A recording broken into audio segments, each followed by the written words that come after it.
అందరికీ నమస్కారం. సునీ వ్లాగ్స్కి మీకు స్వాగతం. నేను మీ సునీతని. ఈరోజు నేను చాలా రుచికరమైన పల్లి దొండకాయ ఫ్రై చేస్తున్నాను. ఈ ఫ్రై వేడివేడి అన్నంలో చాలా బాగుంటుంది. ముందుగా తాజా దొండకాయలను బాగా శుభ్రంగా కడగాలి. ఇలా కడిగిన దొండకాయలను సన్నంగా పొడవుగా ముక్కలుగా కట్ చేసుకోవాలి. అలాగే ఉల్లి కూడా కట్ చేసి అట్టే పెట్టుకున్నాను నేను. ఇప్పుడు స్టవ్ ఆన్ చేసి కడాయి పెట్టాలి. అందులో కొంచెం ఆయిల్ వేసి ఆయిల్ బాగా వేడైనాక ముందుగా మరిగిన ఆయిల్లో నేను కొంచెం పల్లీలు వేసి ముందుగా పల్లీ ఫ్రై చేశాను అనమాట. పల్లీలు ఫ్రై చేసి పక్కన పెట్టుకున్నాను. బాగా పల్లీలు ఫ్రై అయిపోయిన తర్వాత ఒక కప్లో తీసి పక్కన పెట్టాను నేను. ఇప్పుడు అదే ఆయిల్లో కొంచెం జీలకర్ర వేసాను.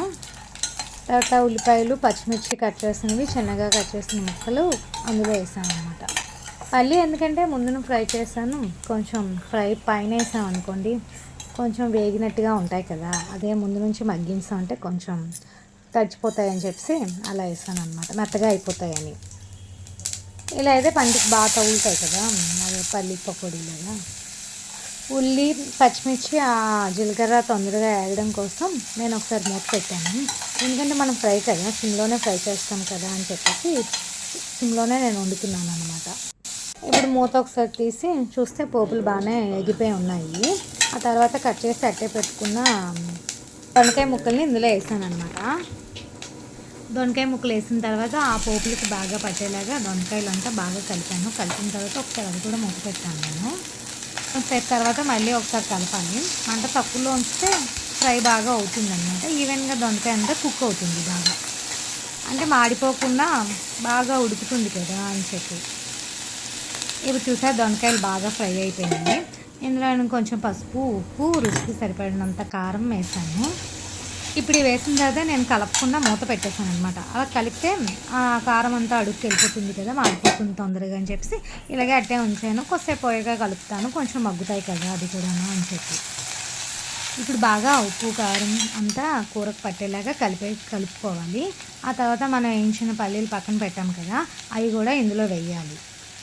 ఆ పల్లీలు వేసిన తర్వాత కూడా ఒకసారి వాటికి కూడా ఉప్పు కారం అంతా పట్టేలాగా కలపాలి.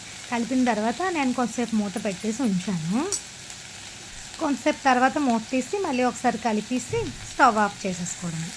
స్టవ్ ఆఫ్ చేసి కొంతసేపు మూత అట్టే ఉంచాలన్నమాట. ఈలోగా మనం ఇంకా ఏమైనా వంటలు చేస్తుంటాం కదా, క్యారేజ్ పెట్టేలోగా అవి చూసుకుంటే సరిపోతుంది. అంతేనండి, చాలా రుచికరమైన దొండకాయ పల్లి ఫ్రై. చూసారా ఎంత కలర్ఫుల్గా ఉందో. మీరు కూడా ఇంట్లో ఒకసారి ఇలా ట్రై చేయండి, తప్పకుండా టేస్ట్ బాగానే వస్తుంది. ట్రై చేసిన తర్వాత ఎలా ఉందో నాకు కామెంట్ చేయండి.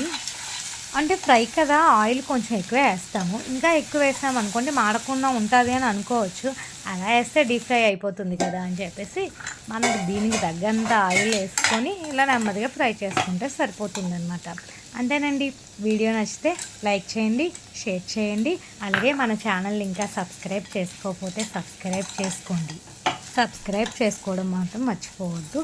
అలాగే మీ ఫ్రెండ్స్ అండ్ ఫ్యామిలీకి ఈ వీడియోని షేర్ చేయండి. Thank you.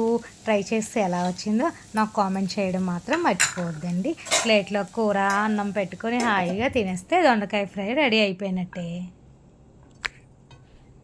Bye bye.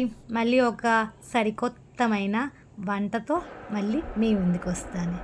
Me Suni vlogs.